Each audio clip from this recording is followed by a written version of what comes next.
नमस्कार मित्रांनो, लाडकी बहीण योजनेच्या नवीन व्हिडिओमध्ये आपल्या सगळ्यांचं स्वागत आहे। आता एक खुशखबर आहे मित्रांनो, पैसे यायला सुरुवात झालेली आहे आणि ज्या महिलांच्या अकाउंटवर पैसे आलेत का नाही, हे त्यांच्या बँक खात्यात पैसे आले की नाही हे कसे चेक करायचं ह्याच्याबद्दलचं 4 सोपे मार्ग मी तुम्हाला आज सांगणार आहे की तुमच्या अकाउंटवर पैसे आले का नाही हे तुम्हाला आता घर बसल्या समजणार आहे का, कुठं काय सगळी प्रोसेस मी तुम्हाला सांगणार आहे। सर्वप्रथम ज्या महिलांना पैसे आलेत त्यांना अभिनंदन आणि ज्या महिलांना पैसे अजून आले नाहीत तर त्यांना पैसे यायला सुरुवात झालेली आहे। 30 सप्टेंबरपर्यंत बाकीच्या महिलांना पैसे येतील असंही स्वतः मुख्यमंत्र्यांनी सांगितलेलं आहे। आदित्य तटकरे मॅडम यांनी सुद्धा सांगितलेलं आहे। आता आपण बघूया नेमकं बँक खात्यावर पैसे आले की नाही हे कसं चेक करायचं, याचे 4 सोपे मार्ग कोणते जेणेकरून तुम्हाला कुठलाही जास्त त्रास होणार नाहीये। तर चला सर्वप्रथम एक लक्षात घ्या, आपल्या चॅनलवरती नवीन आला असाल तर चॅनलला सबस्क्राइब करून घ्या, व्हिडिओला जास्तीत जास्त लाईक आणि आपल्या मित्रमैत्रिणींसोबत शेअर करा कारण हा व्हिडिओ सगळ्यांसाठी महत्त्वाचा असणार आहे। तर चला बघूया नेमकं आता काय होणार आहे। सगळ्यांना माहिती आहे मित्रांनो, लाडकी बहीण योजना आता स्टेटस तुम्हाला पेमेंटचं स्टेटस बघायचं आहे तर खात्यावर आले की नाही कसं जाणून घ्यायचं। लक्षात घ्या, लाडकी बहीण योजना सध्या राज्यात तर्फे माझी लाडकी बहीण योजनेअंतर्गत पात्र महिलांना पैसे जात आहेत, यायला सुरुवात झालेली आहे। हे पैसे जमा झाले की नाही कसे तपासायचं असा प्रश्न अनेक महिलांना पडला आहे मित्रांनो, कारण माझ्याकडे सुद्धा खूप कमेंट्स आलेले आहेत।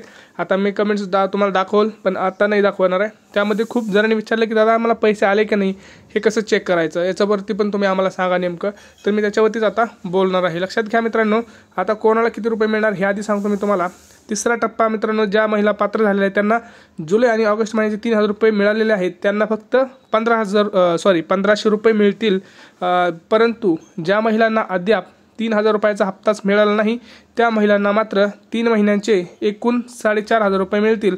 म्हणजे एकही हप्ता न मिळालेल्या पात्र महिलांना सप्टेंबर महिन्यात किती मिळणार आहेत, 4500 रुपये हे मिळणार आहेत। मात्र त्यासाठी एक अट आहे मित्रांनो, एक अट काय आहे मित्रांनो लक्षात घ्या, बँकेचा जो अकाउंट नंबर आहे तो आधारशी लिंक असणं बंधनकारक आहे आणि आधार कार्ड बँकेशी कसं लिंक करायचं याचा व्हिडिओ मी आत्ताच टाकलेला आहे।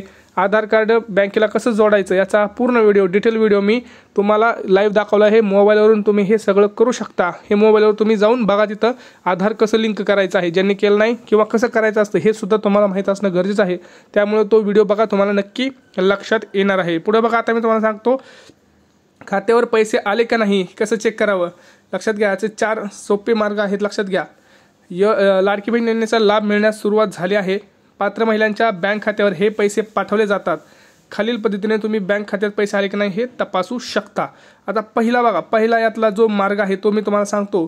पहिला मार्ग काय करायचा आहे तुम्हाला, तुम्ही तुमच्या बँकेच्या कस्टमर केअरला कॉल करून तुमच्या बँकेत जमा झालेली रक्कम विचारू शकता। आता खूप जणांकडे बँकेचे कस्टमर केअरचे नंबर असतात, जर तुम्ही ॲक्सिस बँक वापरलं तर तुम्हाला त्याचे ॲप्लिकेशन्स असतात बघा, ॲप्लिकेशन्समध्ये तुम्हाला नंबर दिलेला असतो त्या बँकेचा नंबरचा तुम्ही कस्टमर केअरचा नंबर असतो, त्या कस्टमर केअरचा नंबरला कॉल करू शकता। कुठलीही बँक असो, ॲक्सिस बँक असो, बँक ऑफ इंडिया असो, SBI असो, कुठलीही बँक असू द्या, HDFC असो, कुठलीही प्रायव्हेट आणि गव्हर्नमेंट बँक असू द्या, प्रत्येक बँकेचा एक कस्टमर केअर नंबर असतो, त्या नंबरला तुम्ही कॉल करून तुमच्या शंकेचं निवारण करू शकता। आता पुढचा मार्ग बघा, पुढचा मार्ग सगळ्यात महत्त्वाचा काय, तर तुम्ही ऑनलाईन बँकिंग किंवा बँकेच्या ॲपच्या माध्यमातून बँक स्टेटमेंट डाउनलोड करून तुमच्या बँक खात्यावर पैसे जमा झालेत की नाही हे तपासू शकता। जसं मी तुम्हाला आता सांगितलं मित्रांनो, माझ्याकडे ॲक्सिस बँक आहे तर माझ्याकडे ॲक्सिस बँकचे ॲप्लिकेशन सुद्धा आहे।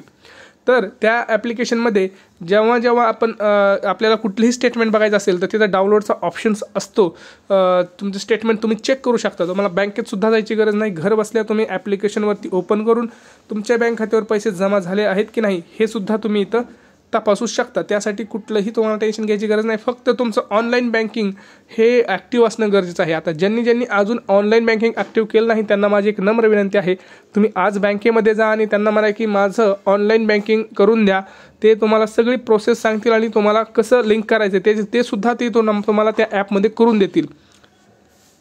त्यामुळं ज्यांचं ऑनलाईन बँकिंग आहे त्यांच्यासाठी खूप महत्त्वाची असंही असणार आहे। आता पुढं बघा, पुढचं जी पद्धत आहे ती तुम्हाला सांगतो। तुमच्या बँक खात्यावर पैसे जमा झाले असतील तर नोंदणीकृत मोबाईल क्रमांकावर तुम्हाला मेसेज येईल, हा मेसेज आलेला आहे का नाही ते चेक करा।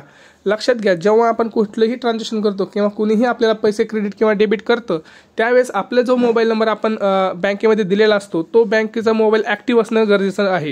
हे बघा, मोबाईल नंबर तुमचा जो आहे आत्ता करंट तुमच्याकडे तोच तुमच्या बँकेला जोडलेला असणं आवश्यक आहे।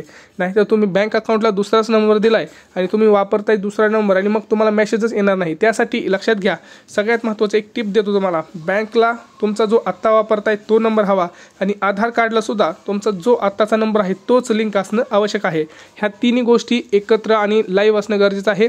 त्यामुळं काय होणार आहे, जर तुमचा मोबाईल नंबर चुकीचा असेल तर तुम्हाला मेसेज येणार नाही आणि तुम्हाला कळलं ट्रान्झॅक्शन पण कळणार नाही। एवढंच नाही तर तुमच्या बँक खात्यातून कोणी पैसे काढून जरी घेतले तरी तुम्हाला त्याचा काही मेसेज वगैरे येणार नाही। त्यासाठी ॲक्टिव्ह मोबाईल नंबर देणं खूप गरजेचं आहे, जे तुम्ही स्वतः आता वापरत आहात। हा झाला तिसरा मार्ग। आता चौथा आणि लास्टचा मार्ग मी तुम्हाला सांगणार आहे, ते बघा नीट लक्षात घ्या पुढं काय होणार आहे।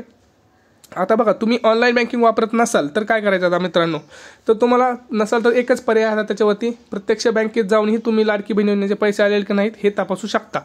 आता लक्षात घ्या, तुम्हाला मी ह्याच्या आधी सांगितलं की आता तुमचं ऑनलाईन बँकिंग नाही आहे, परंतु आता तुम्हाला एक काम करायचं आहे, तुमचं ऑनलाईन बँकिंगसुद्धा तुम्हाला ॲक्टिव्ह करून घ्यायचं आहे। त्यासाठी तुम्हाला फॉर्म भरून द्यायचा आहे, ते तुम्हाला ॲक्टिव्ह करून देतील आणि त्यांचं ते सगळं जे काही आहे ते समजून सांगतील। परंतु त्यासाठी आता तुम्हाला पहिल्यांदा आता तुम्हाला बँकेत जाणं गरजेचं आहे, प्रत्यक्ष बँकेला भेट देणं तुम्हाला गरजेचं आहे। तुम्ही तिथं जाऊन एकदा विचारू शकता की योजनेचे पैसे जमा झाले आहेत की नाही, आणि जमा झाले असेल तर योग्य आहे, नसेल तर तुम्ही त्यांच्याकडं ऑनलाईन बँकिंगचं जे काही आहे ती सगळी प्रोसेस करून घ्या मित्रांनो, जेणेकरून तुम्हाला पुढे जाऊन परत बँकेच्या पायऱ्या चढावं लागणार नाही। कारण तुम्हाला माहिती आहे मित्रांनो, बँकेमध्ये किती त्रास होतो। एक तर तुम्हाला गव्हर्नमेंट बँकमध्ये तर खूप त्रास होतो, जसं आपण बघितलं खूप बँकेमध्ये लंच टाईम, हे टाईम ते टाईम, आणि आपल्याकडे जसं वेळ असतो तसाच आपण युटिलाइज करण्याचा प्रयत्न करत असतो। त्यामुळं ऑनलाईन बँक असणं सगळ्याचं आवश्यक आहे।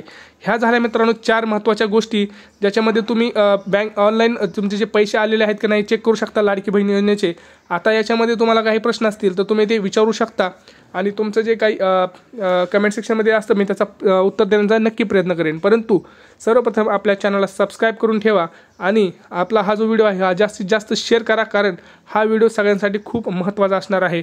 आता काही कमेंट्स आलेले आहेत मित्रांनो, त्या कमेंट्ससुद्धा मी उत्तर देणार आहे की दादा आमचं आधार कार्ड लिंक नाही आहे तर काय करायचं। हे बघा मित्रांनो, तुम्हाला मी आधार कार्ड कसं लिंक करायचं याचासुद्धा व्हिडिओ मी आत्ताच ह्या व्हिडिओच्या अगोदर टाकलेला आहे, तो व्हिडिओ प्लीज जाऊन बघा। त्याच्यामध्ये इन डिटेल इन्फॉर्मेशन मी पूर्ण सांगितलेले आहे की कोणत्या बँकेला तुम्ही कसं जॉईन करायचं आहे, काय करायचं आहे। ही सगळी ऑनलाईन प्रक्रिया आहे मित्रांनो, आणि ही ऑनलाईन प्रक्रिया मोबाईलद्वारे तुम्ही घरी बसल्या करू शकता। ह्यासाठी हा सगळ्यात सोपा मार्ग मी तुम्हाला सांगण्याचा प्रयत्न केलेला आहे। आता त्याच्यामध्ये सुद्धा कोणाला काही डाऊट असतील तर तुम्ही त्या व्हिडिओच्या कमेंट्स खाली सांगू शकता, विचारू शकता। परंतु ज्यांचं आधारने लिंक नाही त्यांच्यासाठी महत्त्वाची गोष्ट आहे, सगळीकडे आधार लिंक मोबाईल बँकेला लिंक असणं आवश्यक आहे। नाहीतर तुम्हाला इथून पुढे कुठलीच योजना डायरेक्ट डीबीटी थ्रू जी योजना असते, डीबीटी थ्रू डायरेक्ट बेनिफिशरी, ते तुम्हाला मिळणार नाही आहे। लक्षात आलं? चला आता व्हिडिओ इथंच थांबूया, आपण भेटूया पुढच्या व्हिडिओमध्ये। तोपर्यंत जय महाराष्ट्र।